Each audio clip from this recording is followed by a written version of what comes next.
Join me in my ongoing search to identify the greatest film ever made. Today I look at the year of my birth, 1980.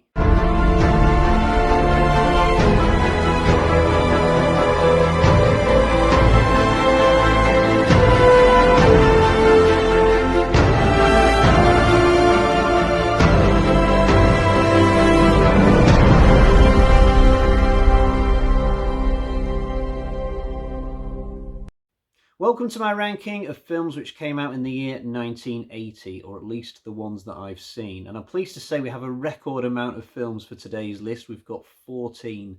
And I think only one of them was a first-time watch.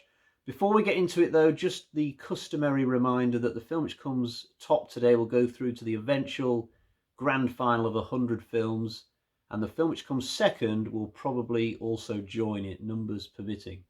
So let's not waste any more time. Let's get into the list and find out what is my 14th and therefore least favourite film which came out in 1980. This is an extremely violent and at times pornographic cannibal film which I watched a couple of times in my early 20s. It's not a bad film though. There's no bad films on today's list. Every film you're going to see today is either average or much better than that. I'm just not really into this subgenre of horror anymore. I did go through a phase where I was though, and then suddenly one day I wasn't, and I don't think I've watched any film like this for about 15 years now, unless you count Green Inferno, I guess. But if you're into the idea of cannibal films and you've got the stomach for it, then by all means give Cannibal Holocaust a try, because it's probably one of the best made and most famous cannibal films out there. My story of how I came to first watch this is quite funny. I was in a video store with my friend and we weren't really into the same sorts of movies, so we had this problem of who's going to choose the film, and I just randomly said, oh, how about Cannibal Holocaust? I've heard that's quite good. That was true enough. I had heard that it was quite good, and my friend, bless him, just to be diplomatic, said, yeah, go on then. So we rented this film, took it back to my house where I was living at the time, and after about half an hour, I could tell that my friend was really struggling to watch this film. It was a bit much for him, and I think he made his excuses to leave around about the halfway point, and I swear that is the quickest goodbye I'd ever seen from him. He was out the door so fast, and he just looked really kind of uncomfortable, and I felt a bit guilty, actually, for putting him through that, but Cannibal Holocaust, I should say, is not bad for a bottom-placed film on this list. This is the one first-time watch on this list. I saw it just the other night. It's a horror film about a Norman Bates type figure who has never really had any friendships with anybody apart from his own mother. But when she dies one day, it drives him absolutely crazy, and he starts to go out and invite women back to his house, whereby he then burns them alive with a flamethrower. And I know it sounds really sleazy, but just hear me out. Now, the reason his house doesn't burn down when he does this is because he's got this one room where he's fitted all these steel cladding plates around the walls and ceiling, so he can cause fire in there and it's not going to do any structural damage.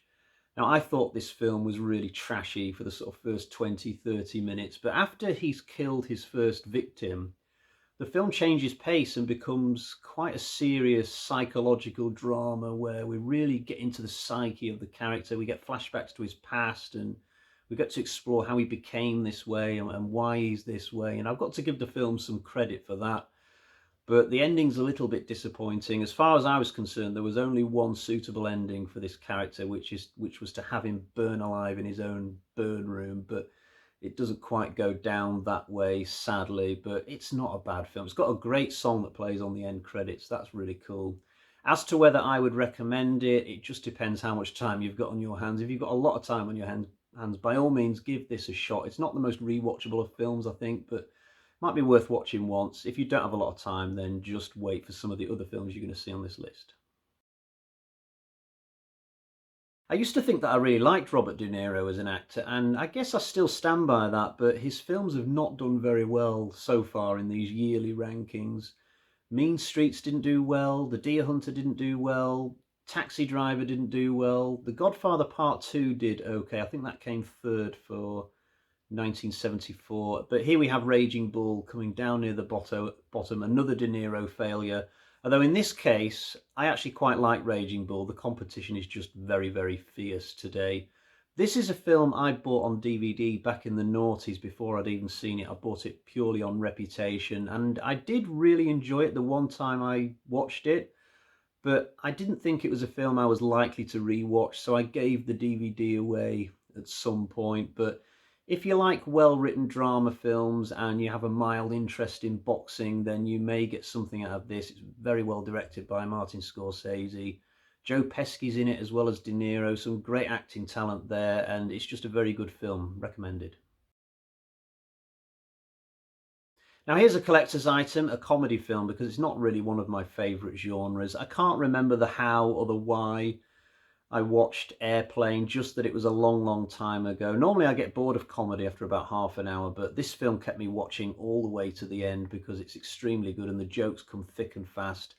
The only joke I can really remember is when Leslie Nielsen walks into the cockpit just after the plane has safely landed and he says something like, "Not to worry you, but we're all counting on you," or something like that. But he says it even though the rescue has been complete by that point. He just doesn't realise it. I've always remembered that moment, nothing else about the film, but it's pretty decent anyway. I might have seen the second film as well. If the second film involves a plane or a rocket ship going close to the sun or in space or something, I might have seen that one too.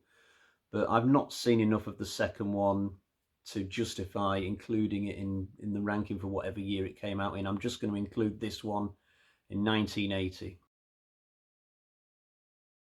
So here we have a major shock with The Empire Strikes Back only coming 10th. I say shock because I really like the Star Wars franchise. I just don't see the individual films doing that well in a format like this, a series like this, against the really great standalone films that I enjoy. And The Empire Strikes Back has never been my favourite Star Wars film anyway. I mean, it's one of the best, but I don't think it's the very best like a lot of people say. It doesn't have a good enough ending for that. I don't like cliffhanger endings where you just have to wait for the next film, and this film really does leave it on a cliffhanger with Han getting kidnapped by Darth Vader and Boba Fett. I mean, it's still a great film, but there are just 9 films today which I like better than this one. The fact that this has come 10th, though, really does reinforce the belief I have that none of the Star Wars films are probably going to get to the grand final unless there's a major shock somewhere down the line. This is a horror film which needs no introduction. Maybe some people are surprised that it's only 9th. This film's been a bit unlucky today, actually, because I've only seen it the one time. It was back when I was a teenager, but I wasn't really into slow burn sort of films back then. I was more into slashers with lots of things going on in them, lots of kills. I think if I watched The Shining again today, I would probably enjoy it a lot more. Plus, a couple of things have happened in the last few years which have made me think I should reappraise this film. Firstly, I saw Doctor Sleep at the cinema a couple of years ago, which I really liked. That's the sequel to The Shining. And also, I read the actual novel, The Shining, by Stephen King. It's a phenomenal book. If you like the film The Shining and you've never read the book, I implore you to give it a try because it's absolutely brilliant.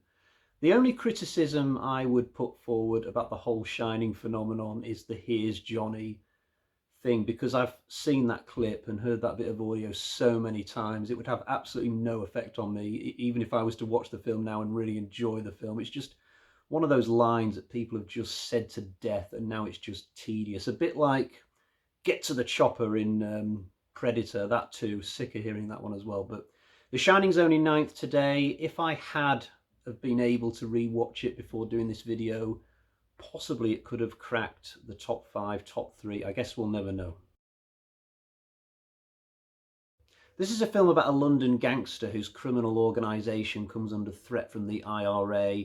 They get into a sort of turf war about God knows what. I can't remember the exact events which kick this story into motion, but it's a great script. It's got a magnificent central performance by Bob Hoskins. He's an actor I really used to like back in the day. When I was growing up, I saw lots of his films, stuff that most people probably haven't even heard of. He gets to do loads of really amazing rants and mini monologues in this film. He kills his best friend halfway through with a broken bottle. That scene really threw me for a loop when I first watched this film.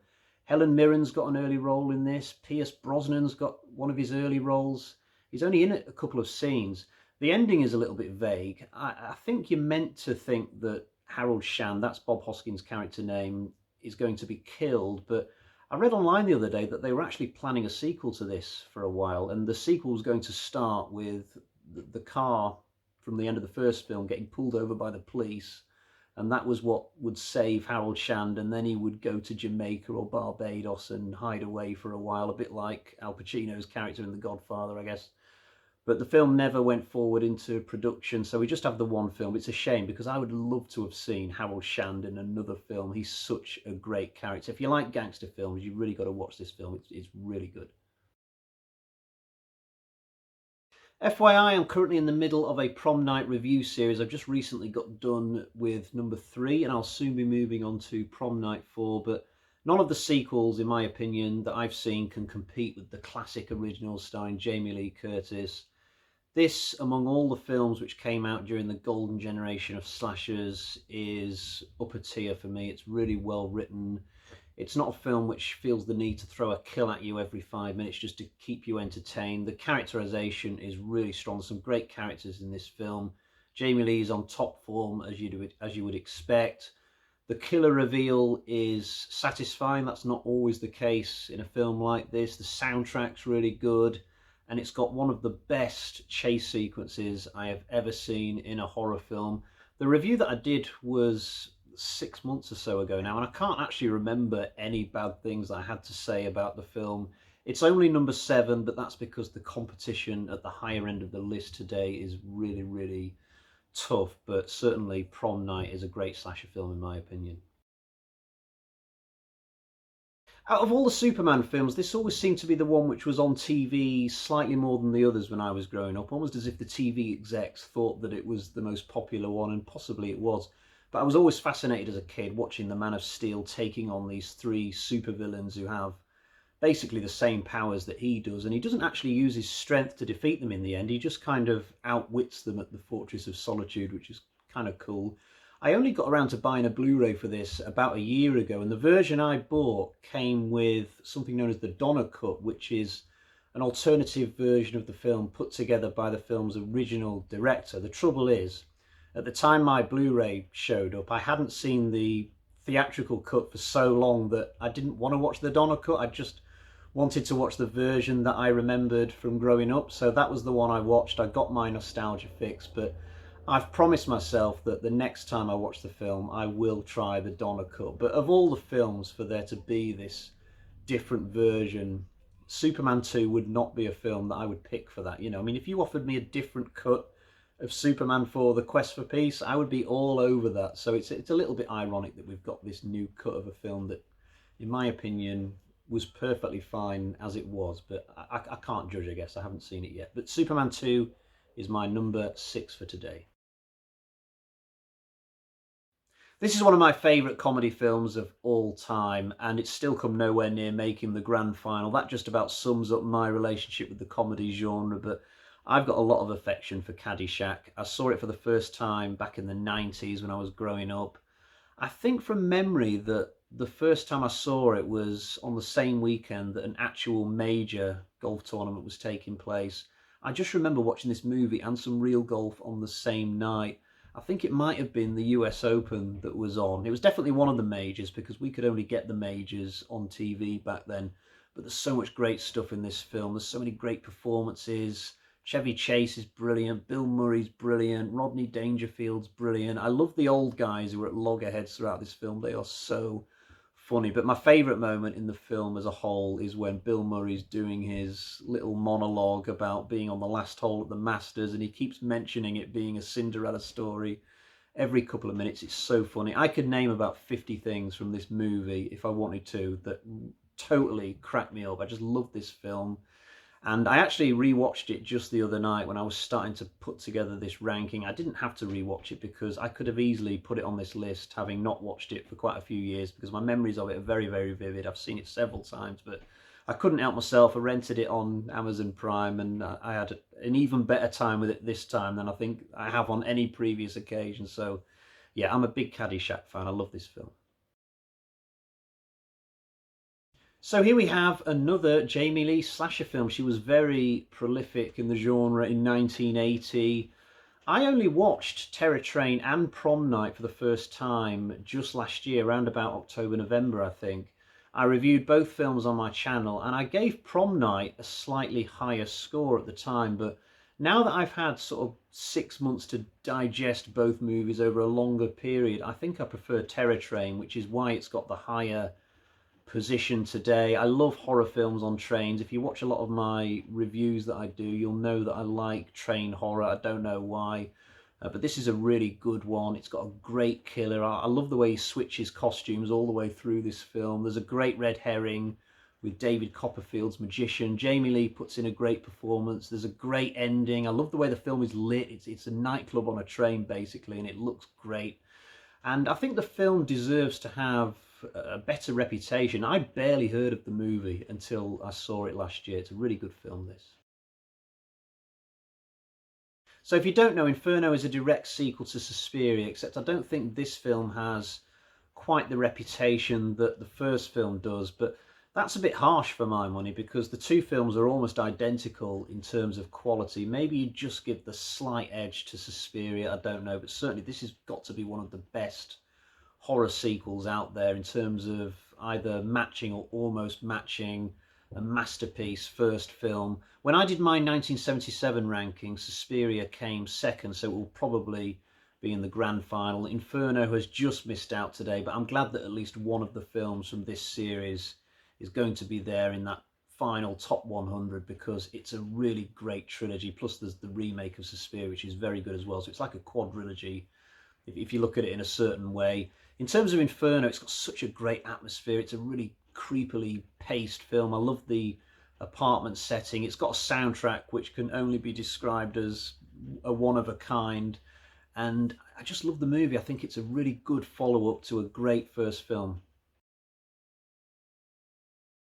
So here we have our first qualifier today for the grand final.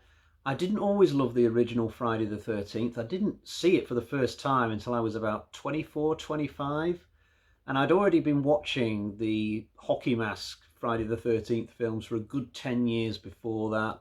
I didn't really have an interest in going back to some of the more low-key Friday films for quite some time. I think 1, 2 and 3 were the last ones that I saw out of the whole series for a good while there. And I only watched the original in the end just to be able to say that I'd done it. And the first time I watched it, I only thought it was kind of okay. But then over the years that followed, every time I did a Friday marathon, I would watch the lot and I learned to appreciate the first film more and more each time. And it's got to a point now where I'd say this is my third or fourth favourite out of the entire run of 12 films. And I like most of those films, but there's so much to enjoy in the first Friday. It's got a great atmosphere, a great killer. I really love the characters, even though you don't get to know them that well. And I'd say that even if there had been no sequels to this film, this would still be one of my favourite slasher films from the early 80s. If it was a standalone, I would probably love and respect it just as much as, say, The Burning. I really do like this first Friday film. So that's my number 2. Let's get on now and find out what is my number 1. What possibly could have beaten Friday the 13th, Terror Train, Caddyshack, Cannibal Holocaust? Just kidding on that last one. Let's find out what's at number 1. Yep, The Fog is my number 1, and for the second time in 3 years, John Carpenter wins one of these rankings because Halloween was my favourite movie from 1978. How will The Fog fare against Halloween when we get to the grand final? We will see. Here's my copy of this movie. I've had it for about 15 years now. God, I absolutely adore this film. I saw it for the first time in the 90s when it was shown on TV, and when I went to school on Monday, my friend had seen it as well, and we were just talking about the movie, and especially the ending, which is an absolutely amazing way to end a horror film. It's got a great story, there's a great atmosphere, one of the best soundtracks in any horror film ever. It's got a better soundtrack than Halloween for my money.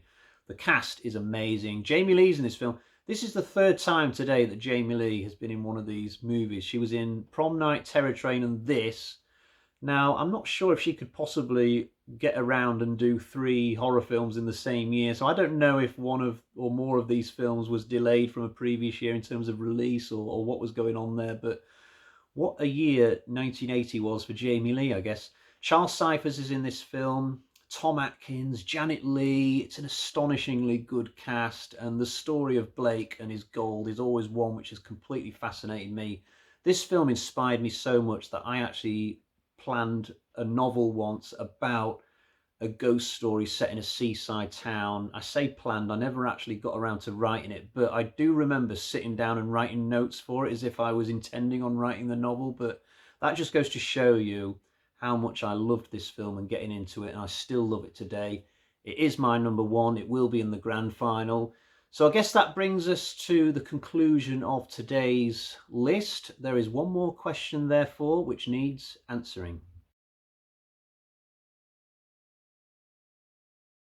I'm going to name 4 films in this section today. The first is The Exterminator, the first one.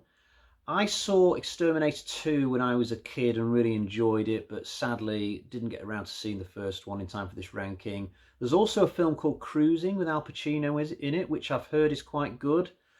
And there's also a war film called The Big Red One, which I'd be curious to see at some point. And finally, there's a film that's either called Crocodile or Alligator, and I can't remember which of those two words it is, but I'd like to see that as well. I'm surprised I haven't seen that because I usually like films that involve alligators and crocodiles, so that is probably the film out of these 4 that I would like to see the most.